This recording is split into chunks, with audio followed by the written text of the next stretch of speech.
Good morning. Let me fix this camera. There we go. Okay, we are in for another garden tour this morning. Things are looking really good in the garden this morning, and I wanted to share some of the things around the property and how they're looking since we seem to have survived the hail and the crazy, spring weather. I think next week is officially summer. So let's take a little garden tour. First off, these flowers are looking fantastic. Mom has been keeping up with keeping those trimmed. I just think they look so nice. And over here, another really pretty planter. I think is looking really good. Mom trims the dead off and it just thrives. I love that. And then over here are peonies or peonies. I don't know how to pronounce that. Have started blooming. I've never had this in my life. Like, look at the size of this plant. That is so beautiful. So beautiful.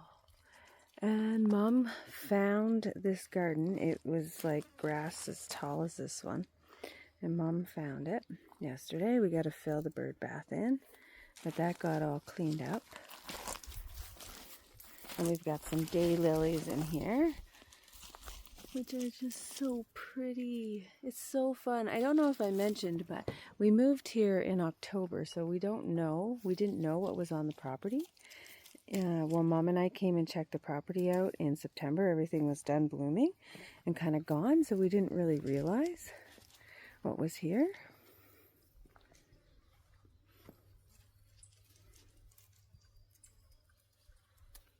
Yeah, everything is looking really lush right now and doing really well. And it's really exciting to walk around the property and be like, oh my gosh, these are peonies or however you pronounce those. Peonies, I don't know. Here's some lilacs. Like, it's just so fun to find everything out, like what you have on your property when you purchase a piece of land like this. So here's the flower garden. Oh, it's looking really pretty. We put a fountain in, which is really cute. You just get that off of Amazon. And we've got a little trailer here with some marigolds and some baby's breath. And then herbs. Like, there's some green basil in there. It's looking really, really good. I keep my herbs in pots and the flowers in the ground. Except here I have lavender and parsley and oregano. I had to harvest this parsley already. It had taken over this whole bucket because there is a little bit of basil coming in down here as well. And then this is white lavender. I don't know if it's gonna, there we go. And then the nice classic purple lavender in here. And the chamomile is going crazy. It rained last night, so it kind of got pressed down, but this is chamomile. So you just harvest the tops, the flowers, and dry them out, and that's what you make chamomile tea with, which is my favorite tea, so I'm excited for that. Oh, I lied. I ended up putting one herb in the ground, but look at the chocolate mint, guys. It has come back beautifully. So the one thing my mom always says is, if the plant dies but it still has roots, it will come back. And she's so right. This is apple mint. Doing amazing. And then see, I got some rosemary in the ground down there. And then lilies. Mom bought these beautiful lilies. They had lilies on them, but we've got some more coming. These will open up soon. And then I ended up putting pineapple mint in here. Again, apple mint and pineapple mint will be for tea. And then over here is thyme, which is like one of my favorite herbs. And it's also really, really pretty. I just love how pretty thyme is with all those little flowers. And in here we still have little white daisies. So yeah, the sunflowers are back here. They haven't bloomed, but they're looking good. They will. So, yeah, heart garden. And I just love the sound of that little fountain. Such a nice sound. I got my purple basil in here, and I'm expecting it to grow nice and big. That's why I have this cage over it. Well, I'm going to keep trimming it up so that it does. And these flowers are really, really cute. Chrysanthemums. Love them.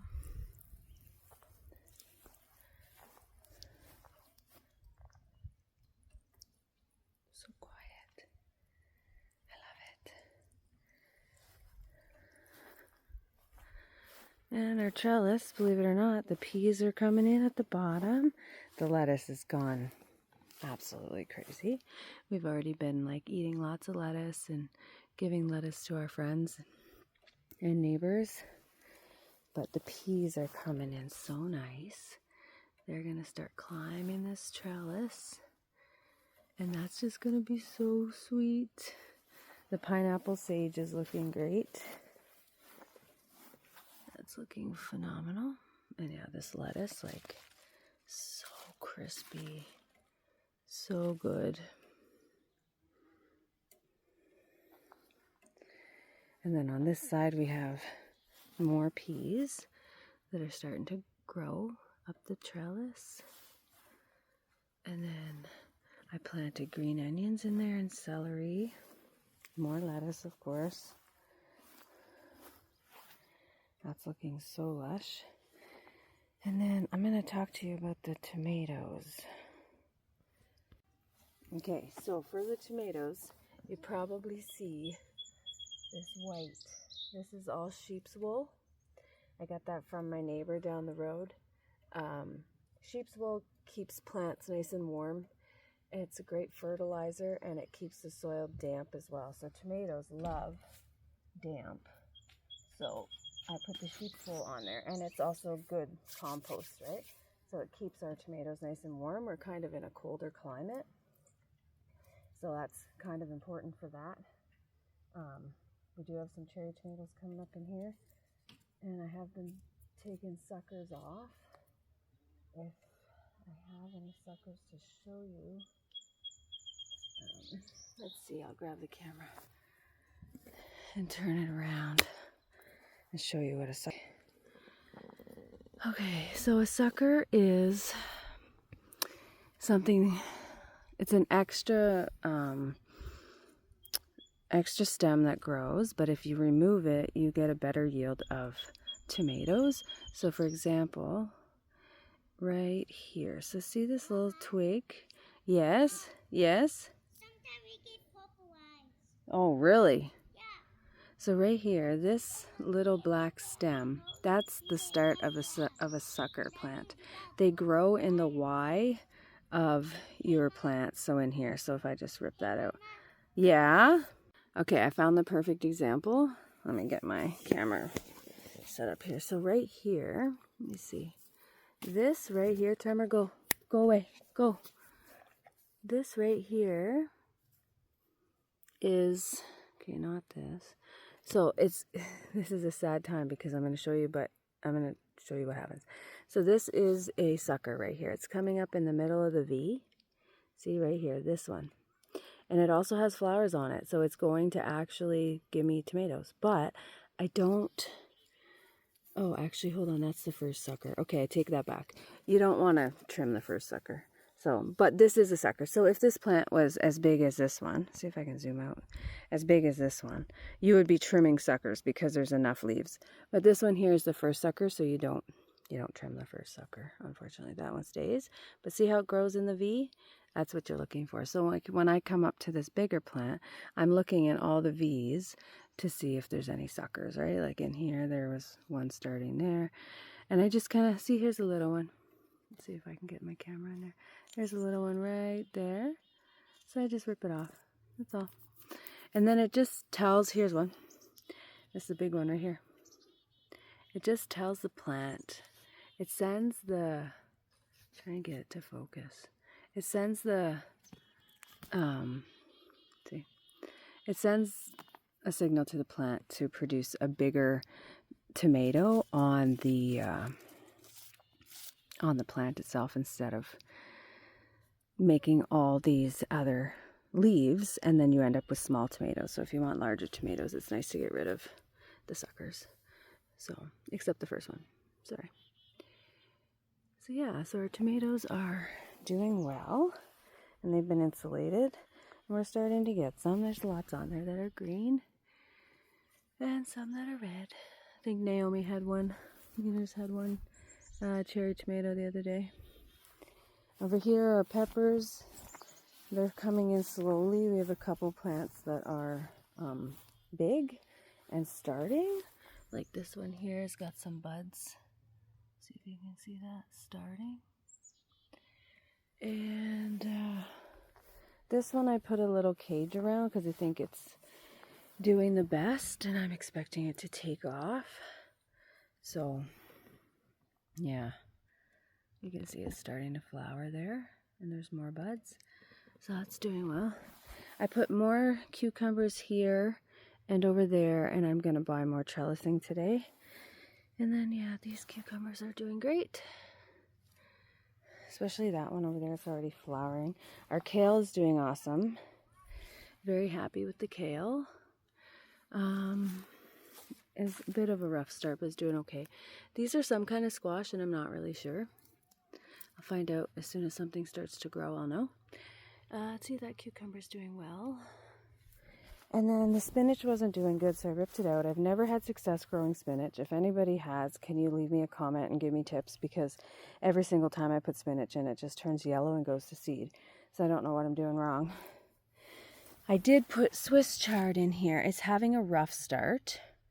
I'm hoping it turns around. I put it in 2 days ago, so hopefully it'll turn around. And the beans have turned right around. They look amazing now. They got really shredded by the hail, but I'm loving the look of the leaves right now. They're very, very nice. And I've took a lot of the hail damaged ones off. My friend's garden is looking great. She hasn't been around, but it is looking good. She's actually got peas. Like, her peas are peeing.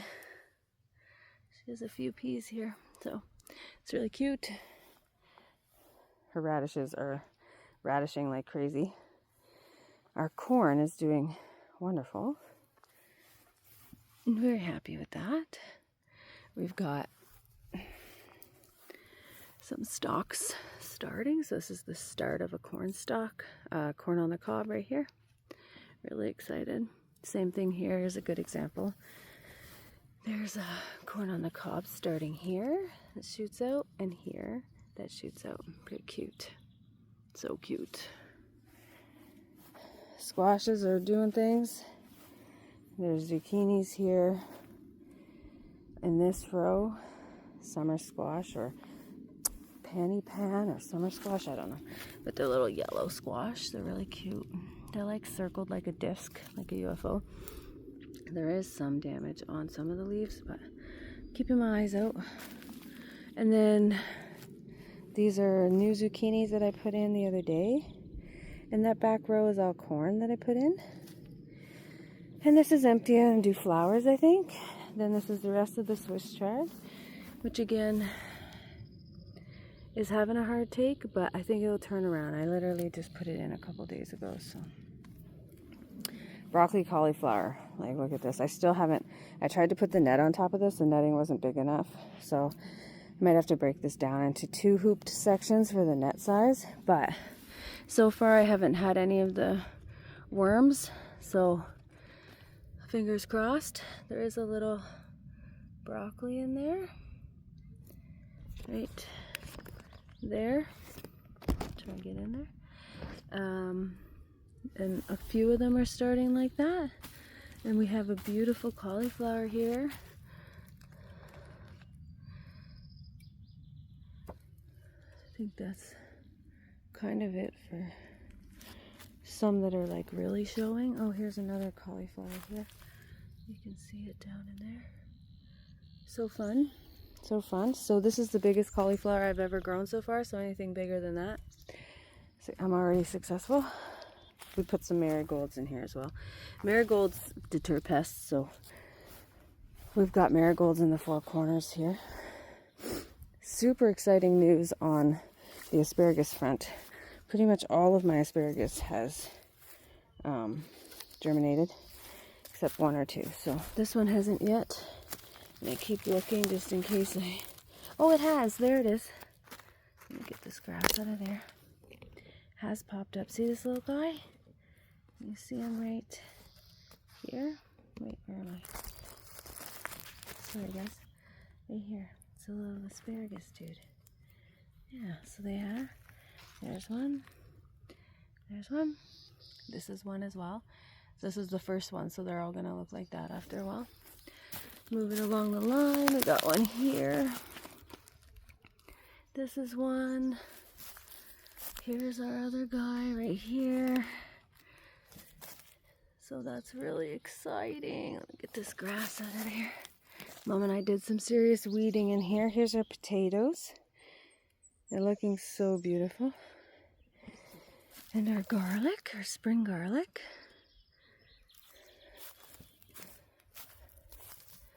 And onions. I'm happy. I'm happy. They are so beautiful. Like, look at the size of that stalk. Loving it. Carrots. I just weeded the carrots. They look so great now. There's definitely, I think, a mouse in here or something. We'll see. We're battling weather and mice. Field mice. I planted red onions in these holes a couple days ago. So waiting for these 2 rows to come up. Some of our beets are looking fantastic and others are kind of doing that. But, you know, we got some nice... Look at this. This is nice. You can eat these beet leaves. They're kind of like spinach. You saute them up with butter and salt and pepper in a frying pan. Beets. Now our cabbages were looking phenomenal, our green ones, but then they just kind of bolted on me. Not really sure why. That one still looks good. This one just kind of, yeah, it's looking sad. I don't know what's happening with that one. It's more like turned over. So, oh, it just came out one day and it was like flat, bolted. So, I'm not really sure. See how it goes. I might order the shade cloth. You can get a green net. That'll help shade these. Maybe it's just too hot. But look at the purple ones. They're looking phenomenal. So good. And then my youngest planted potatoes in these rows and she barely buried them. Look at that. The potato is there and it's just growing. So potatoes are easy. They just grow. They're cool like that.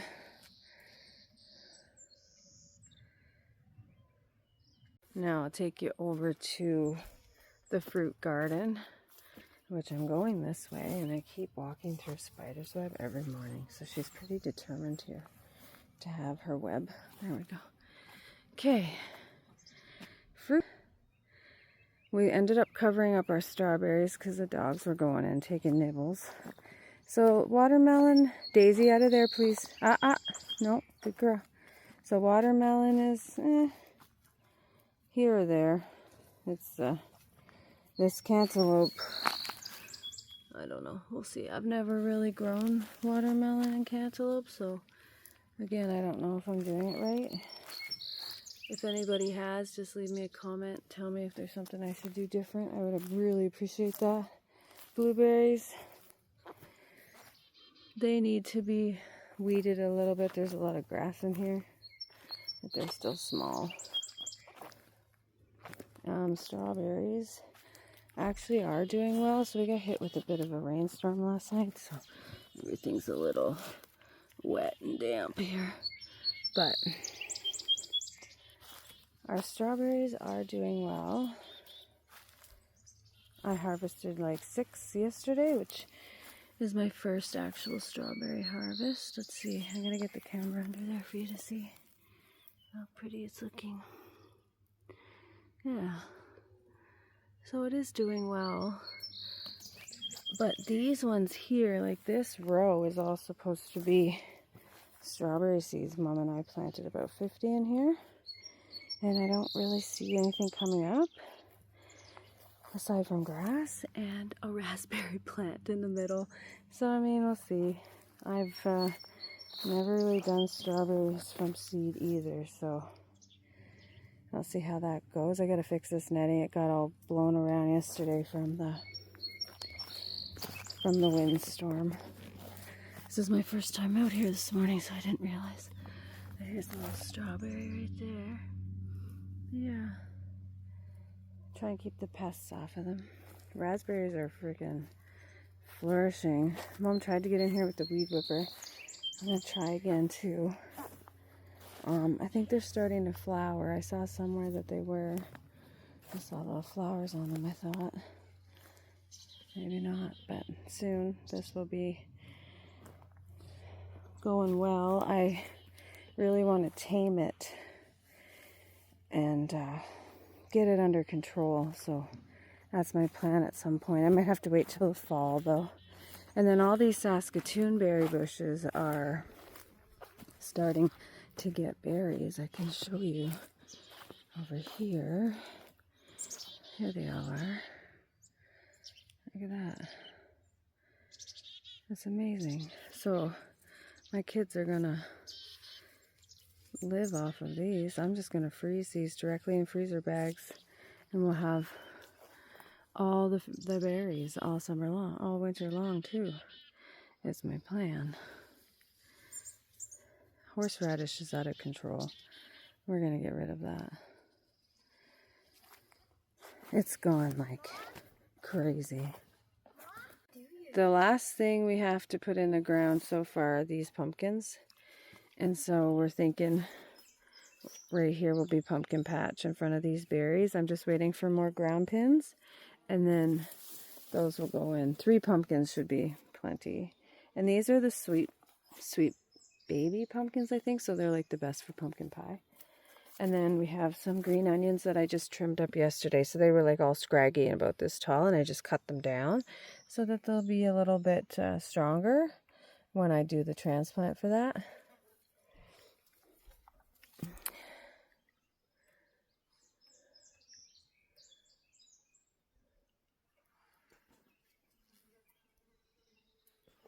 So yeah, that is our little early summer, late spring garden tour. I'm excited to check back next week and show you the progress. I hope you enjoyed my last video of the Stampede in Thorhild. I'm gonna try and get videos out on Mondays. Last week was a little bit of an exception because we had family come up. We had a birthday party. It was Canada Day. So I thought for last week I would just share that rodeo experience. That was my first rodeo and Stampede experience. And what a wild time. Now I am definitely going to be following the circuit and like going to every rodeo around. Something that I learned is all these small communities that we live near, they have, Daisy, they have these beautiful rodeo grounds, but the rodeo is kind of like the circus. It comes to town once a year. And so they have these beautiful rodeo grounds just set up for one time a year. So, but that same circuit goes to all of the little towns around. And some of the rodeo count as qualifying points for the guys on the circuit for the bigger rodeos, Stampede, like the Calgary Stampede, and in Houston, Texas, I think it's Houston or Dallas or whatever, like some of those larger rodeos. These little towns like that we live around, some of the rodeos that come are like qualifiers for those big ones, which is really cool. And yeah, so you know, I'm gonna try to get videos out every Monday. I don't know the exact time. I mean, my life is chaotic with kids, but I'm going to try my best to do Mondays. And if I, you know, can't get a Monday video out, just watch out for a post explaining what's happening that week. But I'm really appreciating everybody that's subscribed so far, and let me know if you're enjoying the content, and I will see you guys next week. Keep gardening. Bye.